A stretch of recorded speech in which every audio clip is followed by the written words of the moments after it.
수익률로 내림차순으로 정리를 해보시면요, 이렇게 수익률이 높은 섹터는 어떤 섹터였는지를 한번 보시는 거죠. 단기적으로는 연초 대비 수익률을 정리를 해보실 수도 있습니다. 어떤 섹터의 수익률이 좋았는지를 보면서 얼마나 성장 속도가 빠른지를 비교를 해보는 거예요. 전체 우리 구독자분들께 공유를 해드리도록 하겠습니다. 안녕하세요. 미국 주식으로 부자되기 미주부입니다. 영상을 촬영하는 오늘 날짜가 12월 30일입니다. 2021년도 이제 하루밖에 남지 않았네요. 우리 미주부 주주님들은 올해 투자 수익이 좀 어떠셨나요? 지금 보시는 차트는 S&P 500 지수와 나스닥 지수의 2021년도의 수익률을 나타낸 그래프인데요. 지금 오렌지색 그래프가 나스닥 지수의 수익률입니다. 지금 여기를 보시면 나스닥 지수의 연초 대비 수익률이 22.45%가 나오고 S&P 500 지수의 수익률은 29.23%가 나오거든요. 우리가 주식 투자를 하면서 이렇게 시장의 수익률을 만약에 이기는 투자를 한다면 대단히 성공한 투자라고 얘기를 하잖아요. 그리고 이렇게 시장의 수익률 정도만 할 수 있다고 해도 아주 성공한 주식 투자라고 할 수 있는데, 그래서 우리가 2021년도에 투자 성과를 한번, 적어도 미국 주식을 하셨다면 20%가 넘는 수익률을 냈어야 그래도 나쁘지 않다, 이렇게 얘기를 할 수가 있는데, 만약에 우리 미주부 주주님들 중에서 2021년도에 손실을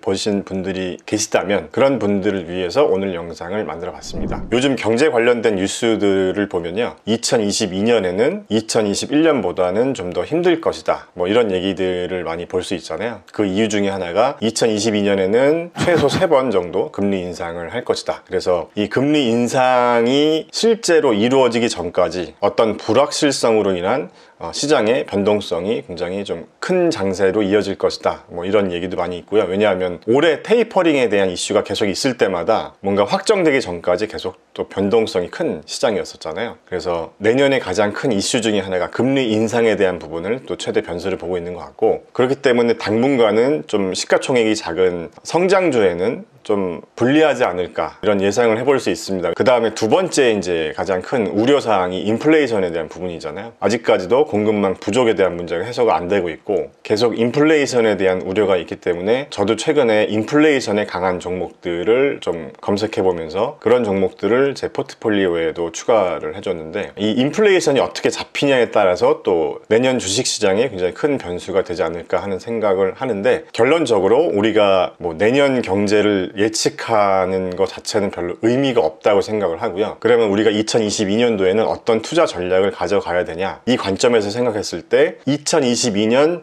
주도 섹터는 어떤 섹터가 될 것인가, 이 부분에 대해서 좀 생각을 해보면 될 것 같거든요. 자, 지금 우리가 사는 세상이 굉장히 크게 바뀌는 그 과도기에 와 있다고 생각하는데, 작년부터 올해까지는 뭐 전기차나 배터리 시장이 굉장히 좋았었고 관련 종목들도 주가가 굉장히 많이 상승했잖아요. 그래서 제가 이제 4차 산업혁명의 파도라는 이야기를 했었는데, 우리가 이제 4차 산업혁명이라는 여러 산업들에 대한 키워드를 뽑아보면 지금 보시는 것처럼 뭐 전기차나 자율주행, 클라우드, 인공지능, 의료혁명, 로봇, 뭐 3D 프린터, 핀테크, 우주산업, 그 외에도 뭐 빅데이터, 여러 가지 키워드들이 있는데, 이런 여러 가지 산업들이 앞으로 얼마나 성장하냐에 따라서 이 산업에 속해 있는 기업들의 주가에도 반영이 된다는 거죠. 예를 들면 작년부터 올해까지 시장에서 가장 큰 기대를 받았던 부분이 이 전기차 자율주행이잖아요. 그래서 이 관련된 종목들 주가가 굉장히 많이 상승했었고, 우리가 이 파도를 잘 타야 된다는 의미가, 예를 들면 우주산업과 관련된 분야도 올해 반짝 주가가 상승하긴 했지만 전반적으로 전기차 배터리 섹터에 비해서는 움직임이 별로 없잖아요. 이 4차 산업혁명과 관련된 이 키워드들, 이 산업들의 이 시장이 성장하는 순서가 있다는 거죠. 그래서 어떤 산업이 먼저 성장하냐에 따라서 우리가 그 파도를 잘 타야 된다는 거죠. 자, 그래서 2022년에 어떤 섹터가 좀 주도를 할 것이냐 라고 봤을 때 우리가 기본적으로 꼭 가져가야 될 종목 중에 하나는 반도체라고 생각을 하고요. 이 4차 산업혁명의 가장 중심이 되어 있는 산업이 바로 반도체 산업이라고 생각합니다. 보시는 것처럼 반도체는 거의 다 들어가 있다고 보시면 되기 때문에 2021년에도 반도체 공급 부족 현상이 계속 있었고, 앞으로 반도체에 대한 수요는 계속 늘 거라는 거죠. 뭐 여러분들 잘 아시겠지만 전기차만 해도 기존 내연기관 자동차보다 반도체가 훨씬 더 많이 필요하다고 하고, 인공지능이나 클라우드 쪽에도 반도체가 필수로 필요하기 때문에 반도체 관련된 섹터가 내년 상반기에 굉장히 좋지 않을까 하는 생각을 하고요. 그 다음에 전기차나 배터리 섹터 하더라도 당연히 2022년에도 시장을 이기는 수익률을 낼 수 있지 않을까 하는 생각을 하고 있습니다. 자, 그리고 우리가 좀 중장기적으로 볼 부분은 로봇이나 인공지능 분야를 우리가 좀 눈여겨봐야 되는데, 지금 미국 같은 경우도 굉장히 큰 인력난을 겪고 있다.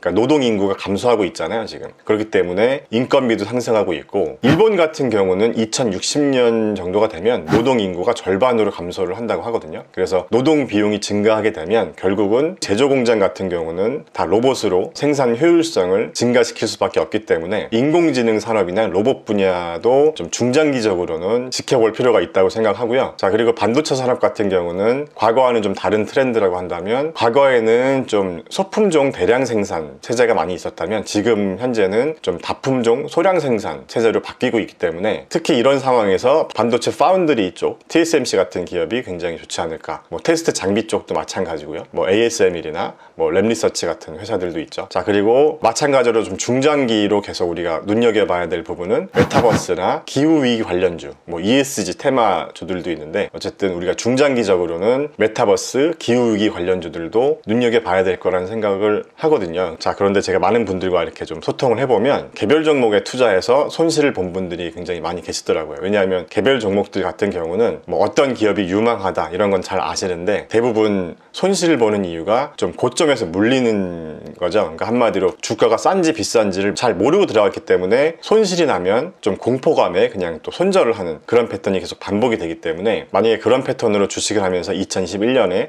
혹시 손실을 보셨다면 2022년에는 개별 종목에 투자하시는 것보다는 ETF에 투자하시는 것을 저는 추천드립니다. 왜냐하면 직장인분들이나 주식 투자에 많은 시간을 할애할 수 없는 분들은 개별 종목을 공부하거나 분석하는 그런 시간이 좀 부족하실 수 있기 때문에, 이렇게 4차 산업혁명 관련된 ETF에 그냥 적립식으로 꾸준히 투자하는 게 시장을 이기는 방법이라고 생각을 하거든요. 이 PPT 화면은 제가 얼마 전에 제가 이 영상에서 이렇게 PPT를 정리한 ETF를 한번 보여드렸었는데, 오늘 영상에서는 조금 더 업그레이드된 자료를 준비했습니다. 자, 그래서 보시는 것처럼 뭐 인공지능, 전기차, 자율주행, 클라우드, IoT, 의료혁명, 로봇, 3D 프린터, 미래에너지, 핀테크, 우주산업, 5G, 자, 이런 키워드별로 어떤 ETF가 있는지를 이렇게 제가 정리를 해놨었고, 이번 영상에서는요, 우리 미주부 주주님들의 시간을 좀 더 절약하실 수 있게 방금 전에 PPT 자료를 보여드린 이 4차 산업혁명 관련된 이 ETF를 좀 더 세부적으로 정리를 했습니다. 그래서 제가 이 템플릿에 대해서 잠깐 설명을 좀 드리면요, 방금 전에 PPT 화면에서 나왔었던 ETF 티커를 이렇게 정리를 했고요. 자, 그 다음에 두 번째로는 어떤 4차 산업혁명 산업에 해당하는 ETF인지를 이렇게 정리를 해놨습니다. 그 다음에 세 번째로는 이 ETF를 운영하는 자산 운용사들, 운용사가 어떤 운용사인지 이렇게 정리를 했고요. 그 다음에 네 번째는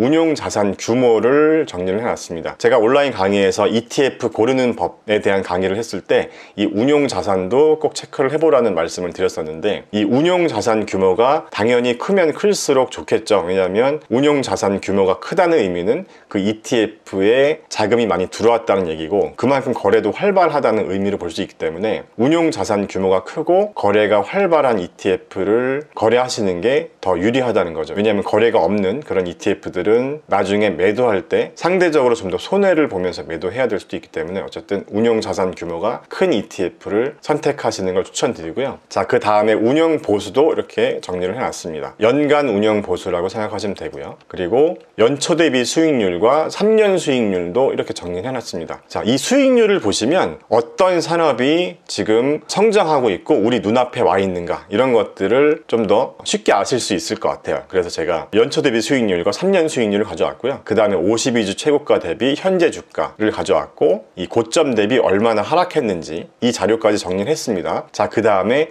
이 각 ETF별로 보유 종목 탑3 종목까지만 이렇게 가져왔습니다. 이걸 왜 제가 추가해 놨냐면, 이렇게 ETF에 투자하는 것도 좋지만 혹시라도 개별 종목에도 좀 함께 투자해보고 싶다 이런 분들이 있을 수도 있잖아요. 그래서 해당 ETF에서 가장 비중이 큰 탑3 종목까지만 가져왔습니다. 그래서 만약에 여러분들이 개별 종목에 투자를 하신다면 이렇게 해당 ETF에서 보유 비중이 큰 종목들만 한번 보시는 걸 추천드립니다. 왜냐하면 이 각 자산 운용사에서도 개별 종목들 중에서 비중이 큰 종목들은 다 그만한 이유가 있을 것이기 때문에, 우리가 비중이 큰 종목들 위주로만 보면서 이렇게 ETF와 개별 종목의 비중 조절을 해보는 게 괜찮을 것 같아서 보유 종목 탑 3까지 가져왔거든요. 자, 그래서 제가 이렇게 만든 자료들은요, 저를 후원해주시는 멤버십 회원분들께는 공유를 해드리고 있었는데, 이번에는 전체 우리 구독자분들께 공유를 해드리도록 하겠습니다. 그래서 이 자료에 대한 다운로드 링크는 제가 이 영상의 고정 댓글에 남겨놓을 테니까요, 한번 다운로드 받으셔서 여러분들 투자에 도움이 되셨으면 좋겠고요. 자, 이 엑셀의 활용법은 이렇게 한번 보시면 될 것 같아요. 예를 들어서 제가 방금 전에 말씀드렸었던 이 4차 산업혁명의 이 파도를 잘 타야 된다. 첫 번째 파도에 우리가 잘 올라타고, 그 다음에 또 두 번째 파도에 또 잘 올라타고, 세 번째 파도에도 잘 올라타고, 그래야지 이제 수익률을 볼 수가 있잖아요. 타이밍이 엇갈리면 어떻게 보면 남들 다 수익을 볼 때 나는 기회비용을 놓칠 수가 있기 때문에 이 엑셀 템플릿에서요, 수익률로 한번 내림차순으로 정렬을 한번 해보시면요, 이렇게 수익률이 높은 섹터는 어떤 섹터였는지를 한번 보시는 거죠. 지금 제가 3년 수익률로 정렬을 한 건데, 지금 이 4차 산업혁명 ETF들 중에서 3년 수익률이 가장 좋은 섹터가 이 미래에너지 섹터, 탄 ETF와 QCLN ETF 쪽 섹터가 가장 좋았는데, 자, 그리고 그 다음으로 수익률이 좋은 건 전기차 섹터, 전기차 배터리 섹터라고 보시면 되죠. LIT ETF, 자율주행 섹터도 수익률이 굉장히 좋았고요. 지금 제가 방금 전에 보여드렸던 이 4차 산업혁명 첫 번째 파도라고 저는 생각을 하거든요. 그래서 전기차, 배터리, 이 파도, 이 수익률도 이렇게 보여주고 있는 것처럼 우리가 어떤 섹터의 수익률이 좋았는지를 보면서 이 해당 섹터가 앞으로 얼마나 성장 속도가 빠른지를 한번 비교를 해보는 거예요. 예를 들어서 이 미래에너지 관련, 태양열, 미래에너지, 수소, 이런 분야의 어떤 시장의 성장률, 또는 전기차나 자율주행, 배터리, 이런 시장의 앞으로의 성장률. 그러니까 이 주가를 결정하는 가장 중요한 요소 중에 하나가 이 시장의 성장률이거든요. 그래서 굉장히 높은 성장률이 기대되는 그런 산업이 현재 주가에 선반영이 되기 때문에 이렇게 수익률로 한번 비교를 해보는 것도 내가 어떤 종목에 좀 더 비중을 늘려야 되겠다, 이런 판단을 해볼 수가 있다는 거죠. 그리고 조금 더 단기적으로는 연초 대비 수익률을 한번 이렇게 정리를 해보실 수도 있습니다. 그래서 연초 대비 수익률이 좋았었던 건 역시 전기차죠. 2021년 전기차 자율주행, 전기차 배터리 섹터가 가장 좋았다고 볼 수가 있고요. 자, 지금 제가 연초 대비 수익률을 정렬을 해보니까 전기차 자율주행 ETF들이 탑 3를 차지했습니다. 그래서 올해는 전기차 자율주행 배터리 이쪽 섹터가 굉장히 좋았다. 자, 내년에도 당연히 좋을 것이라고 봅니다. 그렇기 때문에 우리가 개별 종목에 투자해서 손실을 본 분들은 이렇게 ETF에 투자하는 게 좋은 방법이라는 거죠. 자, 지금 연초 대비 수익률만 봐도요, LIT나 자율주행 관련 DRIV, IDRV 이런 ETF들이 모두 방금 전에 제가 보여드렸었던 이 시장의 수익률을 이기고 있다는 거죠. 자, 그래서 여러분들이 이렇게 단기적인 수익률과 장기적인 수익률을 한번 같이 비교를 해보면서 2022년에는 어떤 섹터의 비중을 좀 더 높여야겠다, 이런 판단을 한번 직접 해보실 수 있게 제가 이 자료를 가져왔습니다. 그래서 여기에 이렇게 화살표 버튼이 있거든요. 그래서 이렇게 내림차순 정렬 또는 오름차순 정렬 이렇게 해보시면서 여러분들이 원하시는 조건으로 한번 이 자료를 활용해 보셨으면 좋겠습니다. 자, 이렇게 운용 자산 규모로도 정렬을 해볼 수가 있고요, 운용 보수로도 정렬을 해볼 수가 있으니까. 그리고 또 이렇게 생각할 수도 있겠죠. 나는 상대적으로 좀 많이 빠진 종목들을 매수하고 싶다. 그러면 이렇게 고점 대비 하락률이 높은 종목들 위주로 좀 담아보겠다, 줍줍해보겠다, 이런 생각들도 해볼 수 있잖아요. 그리고 또는 나는 일부 종목들은 좀 개별 종목을 공부해서 좀 투자해보겠다 하시는 분들은 이렇게 해당 ETF의 보유 종목 탑 3 중에서 한번 공부를 해보시면서 투자 아이디어를 한번 발굴해 보시는 것도 좋을 것 같습니다. 자, 그래서 2021년도에 국내 주식이든 미국 주식이든 혹시 수익을 내지 못하시고 손실을 보신 분들은 2022년도에는 이런 방법으로 해보시는 것도 좀 더 안전한 투자 방법이 될 수 있지 않을까 해서 자료를 준비했습니다. 영상 끝까지 시청해 주셔서 감사합니다. 안녕. 미주부 채널 게시판에서는 제가 이용하고 있는 유료 정보를 공유해 드리거나 종목에 대한 제 생각을 친한 지인에게 얘기하듯이 좀 더 편하게 이야기하면서 소통하는 공간입니다. 이건 비싼 것 같아요 라거나 이 정도 가격이 적당한 것 같아요 와 같은 이야기를요, 미주부 채널 가입 방법은 미주부 채널 홈에서 가입 버튼을 누르시면 됩니다. 점심 한 끼, 저녁 한 끼, 치맥 3가지 등급이 있는데요, 후원 개념이기 때문에 등급별로 다른 건 없습니다. 그리고 채널 가입을 하지 않으셔도 미주부의 모든 영상은 무료로 공개해 드리고 있습니다.